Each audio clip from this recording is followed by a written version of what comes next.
It's been way too many years since I've been back to Zion National Park. I'm actually staying at the Zion Lodge. This is probably the best place you can stay here in Zion. It's the only hotel in the park, and when the shuttle is running, which it runs from about March to mid-October, you actually can't drive your car into the park, so this is one of the only ways you can access it via vehicle without a shuttle ticket. And just check out this view behind me. But tomorrow we're going to be hiking one of the most iconic hikes here, and I'm pretty excited to bring you guys along. Good morning, everybody. We are getting an early start this morning. Angel's Landing is probably one of the most crowded hikes here in the park. So I'm starting just about 6 a.m. It's still dark. Sun should be up in about 40 minutes, so we're gonna get a head start now.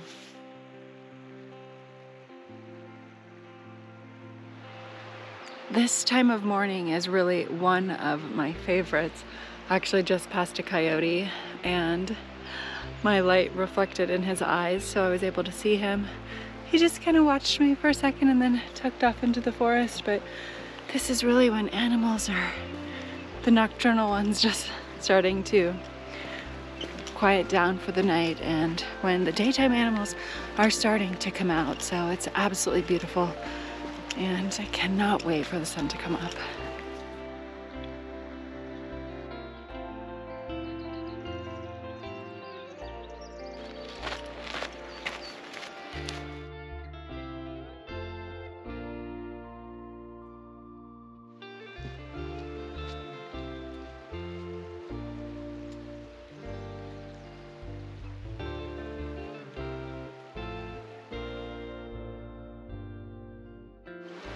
There is already a steady stream of people coming off the road and on to this trail.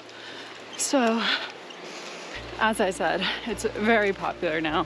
It is really short. It's only 5 miles round trip. So, lots of people try to do this hike. And the one thing you want to avoid is waiting in line to either get up or get down, because there are some really narrow sections where I don't think you'll want to be stuck.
We just reached Scouts Lookout. There is some amazing views here, and there's just half a mile left to the top of Angel's Landing. And this is where the real fun begins.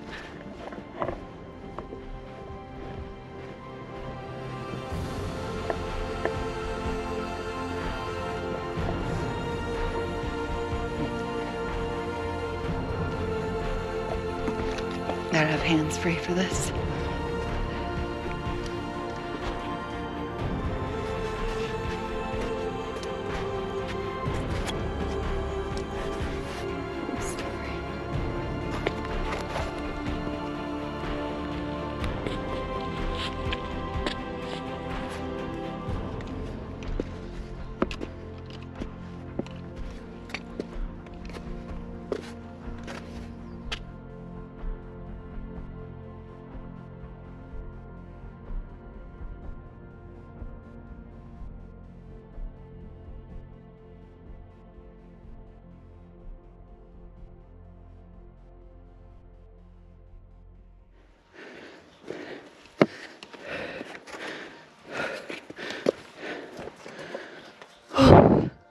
Okay, it's sketchy, and I don't like it.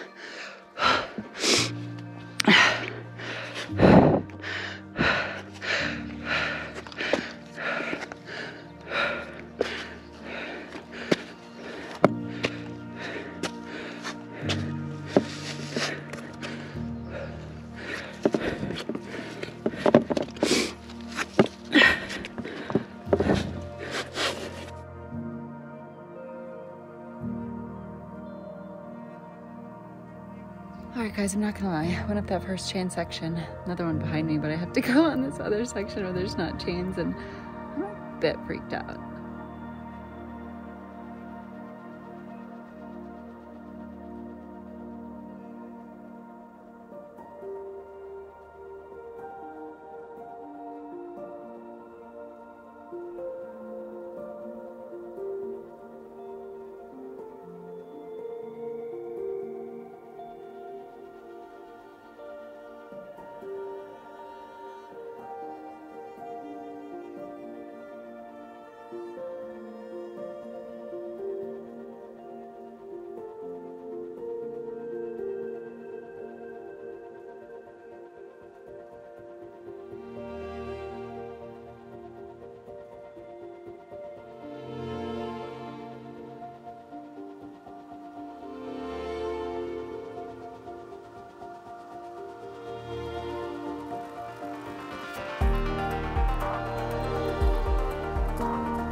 Yeah, this is a terrible idea. Oh my God.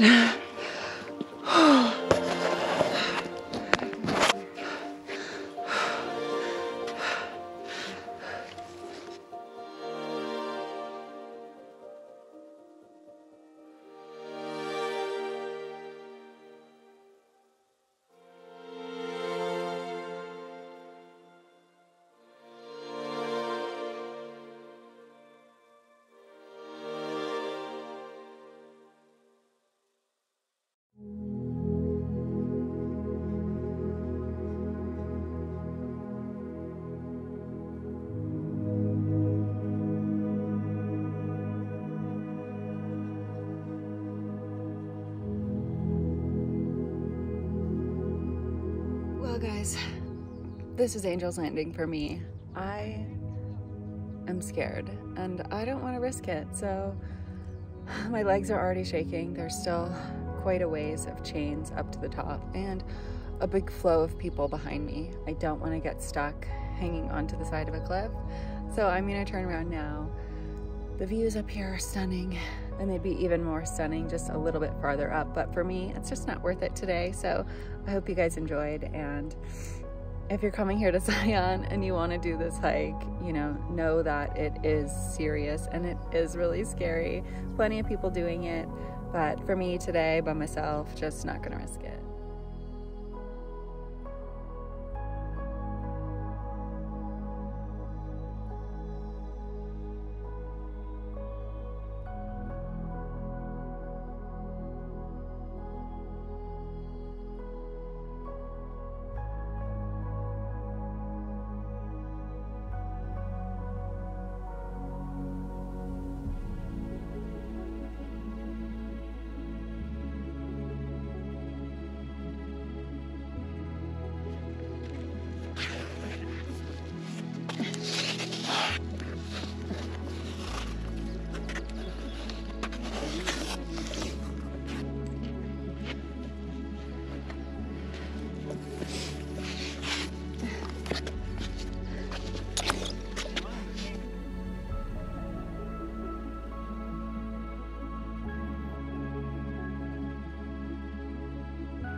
Oh, jeez.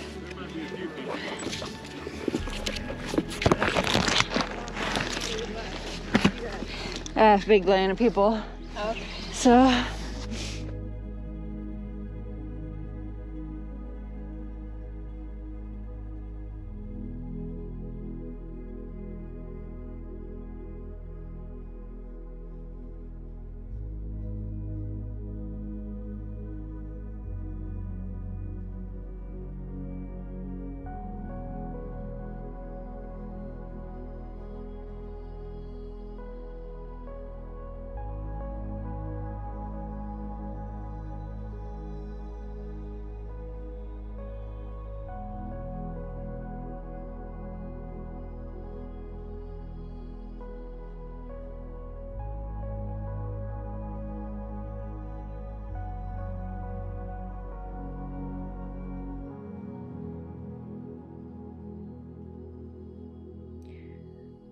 Hi everybody, welcome back, and thank you for continuing to watch here for a little follow-up on hiking Angel's Landing and exploring Zion as well.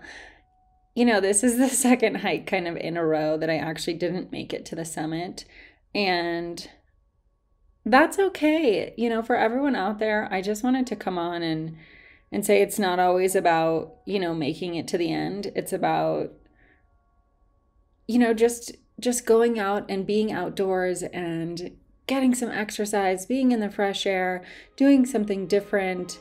You know, even though I didn't make it to the top of Angel's Landing, which I'm going to talk a little bit more about in a second, I had an incredible time just getting up early, being out there in the national park before the sun came up, and really getting the peace and quiet of the park before all of the people started showing up on the shuttle buses.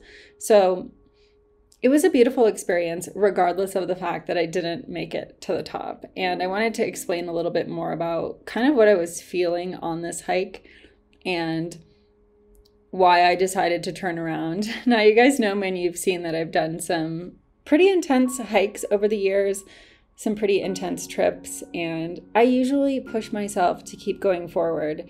It had actually rained the night before when I did this hike, and on the upper sections there where the chains were, it was covered with a fine layer of sand, and I just felt really unstable in my shoes.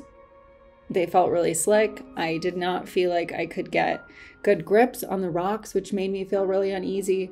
My backpack also was pretty heavy. You know, I had, obviously, as you guys saw, my Sony camera, my tripods, kind of all of my gear in my bag. And that's actually a new backpack. And I will say it's a little bit boxier than my other backpack I usually hike with, my Shimoda. This is another Shimoda, which I can't share too much details on yet. But it just didn't have the right fit. And I just felt really unsteady. And I did not feel confident, I guess, in you know, continuing on this trail by myself. I think if I had had a buddy with me to hike with, I would have felt a lot more secure just in the camaraderie of having somebody else watching your back, and or either that or going in front of you. So I would suggest, if you are going to go hike Angel's Landing, to go with someone. It just is a little bit more comforting. And I think for me especially, this is a hike I probably should have done with a friend, and or without a backpack, and with a minimal or very small backpack with maybe just my Camelback and a GoPro or something like that. It was pretty difficult for me to try and film and hold on to the chains and not get freaked out. You know, I do get scared, guys. I know that I do stunts, but I do get scared of things where you're in real situations where, you know, certain death is right over the edge. You know, the difference between being on a hike by myself and being on a movie set is that you on a movie set have lots of stuff to keep you safe. Whereas, you know, in a situation like Angel's Landing, you don't have anything. You know, if you slip and fall, you're going to die. There's no one there that's going to save you, and no ropes or mats down at the bottom in case you fall. So it's situations like that where I always kind of go on the side of safety rather than risk. So I really enjoyed the hike up to as far as as high as I reached. For those of you that are a little bit more either afraid of heights or are worried about the stacking up of people, I would recommend just going to the overlook. You can also take the Eastern Trail over on Angel's Landing, which takes you, I think you can even go like 12, 13 miles around some of the ridges, but it's actually almost more beautiful than Angel's Landing because you get to see Angel's Landing. So what you would do with that is you would hike to the viewpoint where you start to get to the chains, and you would actually go off to the left there instead of heading straight or right up to the chains. And one of the other things that I wanted to mention is just that, you know, Zion, especially last year with the pandemic, it has really become even more popular, I think, than ever before. And Angel's Landing does not have a permitting system. It is open to everyone. And even though there's a shuttle system in place in the park, the shuttle starts, I think the first one drops off around 6:30 or 7 in the morning. And so you start to get a really big influx of people steadily throughout the morning. You know, even when I went out on this hike, I left at 6 o'clock or maybe a little bit before that from the lodge. And as you guys saw, I mean, I got to the trailhead right as the light was coming up because it is about a 3/4 of a mile walk from the lodge to the trailhead. And there was already a lot of people. So I should have started earlier. Because if I had continued on to the top, I would have been waiting in line for a long time to get down, even with turning around when I did, you know, which I think it was only 8:30 in the morning when I turned around, maybe 9. There was still a lot of people that I had to wait for, that I had to let go of the chains. I had to kind of stand down on the edge, or as you guys saw in the video, grab onto a tree and wait for people to go by me so that I could actually get down. And the later you go, the more people that you're going to have to, you know, maneuver through. And in such a tight, narrow space, it can be really stressful for those of us that are maybe a little bit more unsure or a little bit more afraid of the trail. So I would just recommend, if you are going to do it, go with a friend, get a really early start.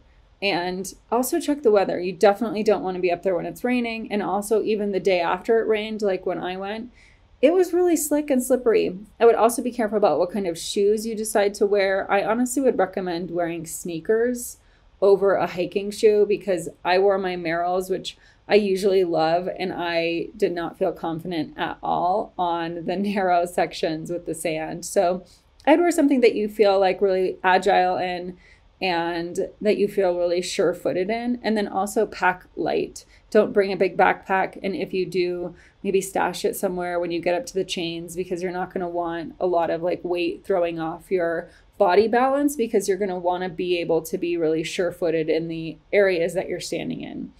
So those would be my kind of recommendations for for going up this trail. And, you know, I really hope that Zion actually does put a permitting system in place for Angel's Landing, because I think it's necessary. I saw lots of people going up this trail wearing just ridiculous outfits and footwear for this trail. I saw a girl wearing like rag and bone boots, and I actually said to her, like, do you have a death wish? Because it's one of the most dangerous probably hikes in a national park in the United States that's not permitted. So for people to not be taking it seriously, especially when so many people die on it every year, really kind of irks me. And you know, if you're going to Zion, it's a national park. Dress like you're going hiking if you're going to go hiking. And if you plan on just wandering about, you know, in the flatlands, that's fine. But don't go up Angel's Landing in cowboy boots or, you know, inappropriate footwear, inappropriate outfit. Make sure that you pack the things that you need. Layering is good as well. Even in the summer, it's an exposed trail, so there is a lot of sunlight. Bring sunscreen and a hat. And just make sure you do your research. So I hope this video showed you guys a lot about what it's actually like, how scary it is. You know, there was a ton of people going up, and I know a ton of people that have done it in the past. So I am a little bit disappointed in myself for not actually summiting, but I'll go back and do it again another day. And now I know a little bit more of what to expect. And I'll definitely bring a friend as well. But I hope you guys enjoyed the video. And I do want to say too, just about Zion in general, if you guys haven't seen, one of my first ever videos that I made here on YouTube was a travel guide to Zion, Death Valley, and Bryce Canyon, which is a great road trip if you live in the Southern California area or even Nevada area, hitting 3 national parks. You guys can check it out on my YouTube channel. I'll leave a link in the description as well for that. But that's just a huge overview of Zion National Park, the Narrows, Kolob Canyon, some of the lesser visited areas of the park. So where Angel's Landing is the main drive through Zion National Park. But if you skip that or go do that, and then on another day, drive out towards Bryce Canyon, there's a whole other side of the park that is amazing. The subway is over there. There's a bunch of other hikes, bunch of different landscapes that are just absolutely stunning. There's a Zion Tunnel that I think most people know about. But then on the other side of the park, actually I think it's on the western side of the park, is Kolob Canyon. And this is really one of the least visited areas of the park. The shuttle does not go there. So you do have to, you know, leave the main area and then drive about 45 minutes to Kolob Canyon. And there's another entrance to the park over there. And there's just beautiful valleys, rivers that you can wander along with, huge, obviously, Zion-like monoliths and things like that in the background. So I definitely recommend checking out those areas if you are going to Zion. You know, I just did this as an overnight trip for this particular video, but I would recommend, you know, that you go to Zion for at least 3 to 4 days if you really want to do it justice. And as I said in the video, I think that staying at the Zion Lodge, at least for one night, is a really great way to see the park, especially during shuttle season. As I said, the only way to get in is via the shuttle, or if you have a bicycle or an electric bike, you can actually get into the park that way. The third and fourth way, I should say, one, staying at the Zion Lodge, you are able to drive your vehicle into the park for that. And then the last kind of like secret way to get into the park with your vehicle is to book a horseback riding trail ride with the Zion National Park horseback riding. That's actually right across from Zion Lodge. And if you do that, you can also drive your car into the park. So those are kind of some of the little hacks for getting into the main area of the national park. But if you take your bike, you guys might have seen my e-bike video of Zion. It's really short actually getting around the main drag there of Zion, which takes you to Angel's Landing, Emerald Pools, and the Narrows. And for anyone that is visiting in 2021, Weeping Rock, which is something I've always enjoyed visiting, is actually closed right now because of some rock fall. So that's an area that you're not going to be able to visit if you are going to Zion. But, you know, if you stay just right outside the park, there's a ton of restaurants, there's a ton of hotels, and lots of stuff to do. I'll be putting together a blog post on Zion and all the things that you can find there. in just a few days. So you guys can check that out on the blog with the link in the description as well. Make sure you guys are subscribed. I've got a lot of new content coming out that I'm excited to share with you. Don't forget to give this video a thumbs up and leave a comment down below. I will see you guys in the next video, and thank you so much for sticking with me and watching this post-hike little recap. Bye.